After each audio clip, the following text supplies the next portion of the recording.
Nalor ki wei pat kinungile persya ke jingwan sen don bor ki doli hakisnem ki ba menshua ka Phan Nonglait ru ka dei ka wei ke balai don benta ban riami ki sipai doli ban ngat hakisrip jong ki sipai khasi kat kum ki jing tho ki kam shlur jong ka Phan Nonglait ki pau shai shenna handrai ka sarkar kam pat ai ki jing ithuh ya ka ni ka riu shlur bat menta ka Maitshaphrang Movement kala Dawa na ka sarkar ban ithuh no ya ka ni ka riu krau haka chia kan du bat kinong pathai ku bor hasilong press club haka hendriu tarik mentau benai no pra ukan vina jong ka Maitshaphrang Movement ula Dawa na ka sarkar jalla bakan aino ka jing ithuh ya ka Phan Nonglait kumka wei na ke Nongialeh Laitluid jong ka ri bat hadin balayo ka jing ithuh dai ru ban penbena ya ka hendriu tarik unno pra man la ka snem kumka sngi shuti habaro ka wei ka jalla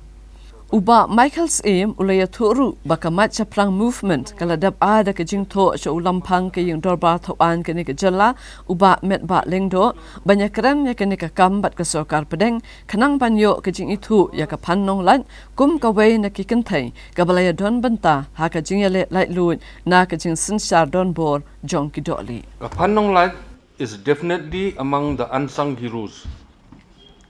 who played a crucial role in India's freedom movement. As the first female fighter who assisted Tirot Singh's aim and his warriors. She is considered the first woman freedom fighter who countered the British forces with tactical inputs and guerrilla tactics,